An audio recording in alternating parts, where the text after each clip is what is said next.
Thank you for chatting with 7 News here in Washington, D.C. on the South Lawn of the White House. Beautiful location. It's August now, and we're hearing a lot about immigration enforcement in Virginia and D.C. and Maryland in our coverage area and across the United States. What are you working on right now, especially when it involves Washington, D.C.?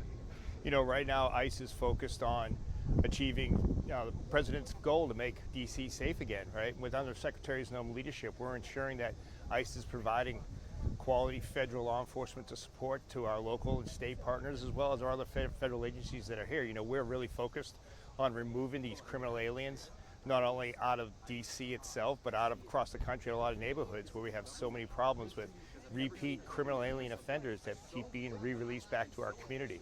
So it's great. I'm very proud to be able to have the great men and women of ICE be out there every day alongside our partners with the Metropolitan Police Department, as well as our other DEA and other federal colleagues to ensure that we're making D.C. safe again. Since the federal takeover of MPD, is MPD, D.C. police assisting in arrests that are ICE-related, immigration enforcement related? You know, I can say that the cooperation has been amazing. It's great to have a partner that's communicating with us again.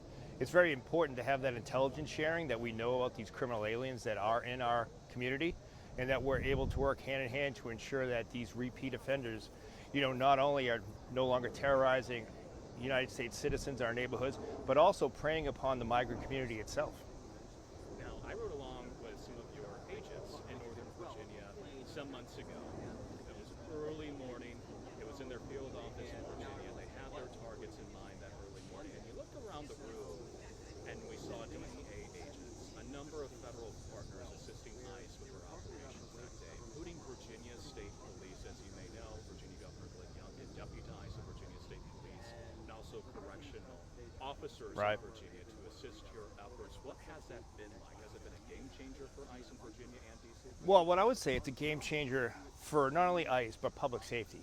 The best way for ICE to do its mission and to help keep America safe is to work with our state and local partners. And it's great to have great partners like the Virginia State Police that want to work side by side, like I said, to not only root out these criminal aliens, but these foreign terrorist organizations when it comes to cartels, MS-13, TDA.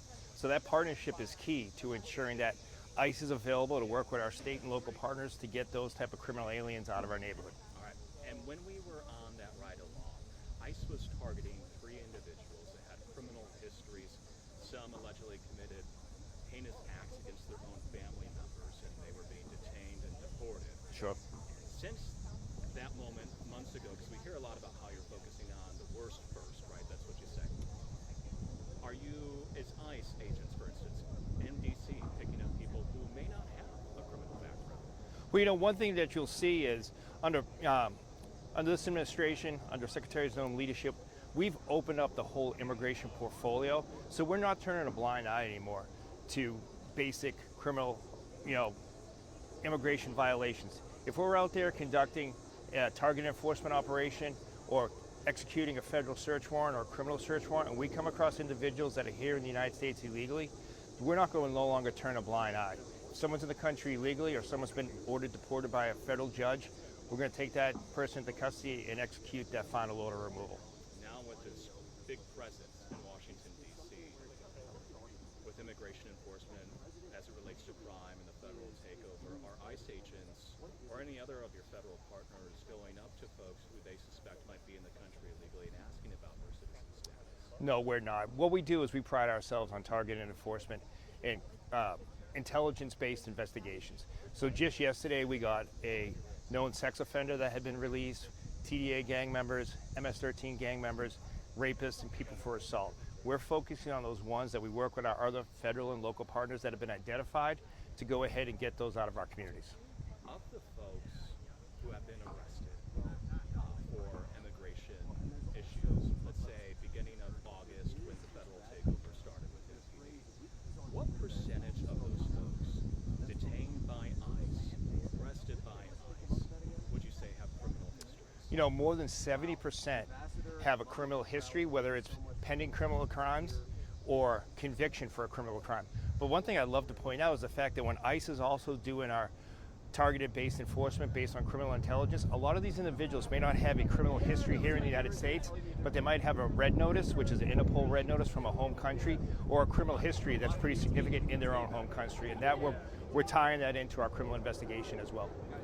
We cover a lot in Northern Virginia, Fairfax County, Prince William County, Arlington County, City of Alexandria, Loudoun County. We've covered a number of instances in Fairfax County and in Arlington County where county officials, the sheriffs, they're not cooperating with ICE. In fact, Arlington took the measure of not working with ICE, cooperating with ICE when it comes to known terrorists or alleged gang members. You know, it's very disheartening. That's one thing that ICE prides itself is the fact that we were born out of the events of 9/11. We want to focus on those known as suspected terrorists. So if local or state officials don't want to step up to protect the state of Virginia or the local counties, then ICE is going to ensure that we're there to get these gang members as well as known suspected terrorists out of our community. In Fairfax County, the Commonwealth's attorney, the prosecutor there, has been criticized for allegedly dropping charges on people who are in the country illegally from serious felonies to misdemeanors. Some speculate it's because he's trying to help them avoid deportation. What do you think, guys? You know, that's one of the best things under this administration, that ICE is given the ability to enforce the law its way it's written, and it's regardless if you've been arrested for a misdemeanor or a serious felony. If you're here in the country illegally, President Trump and Secretary Noem has given us the ability to remove those public safety threats, regardless of any kind of games played with their criminal charges. And a question here on the cashless bail executive order for DC. Most people arrested for violent crimes, like the ones listed in the executive order, are being held for trial as it stands already versus being released on cashless bail. So why have this executive order? You know, I think the president wants to make sure that he's ensuring that no criminal actor is going to get released into our community. And that's the big thing. We want to make sure that no one is going to go back and reoffend. So we're going to ensure that we have all options on the table to take these individuals into custody.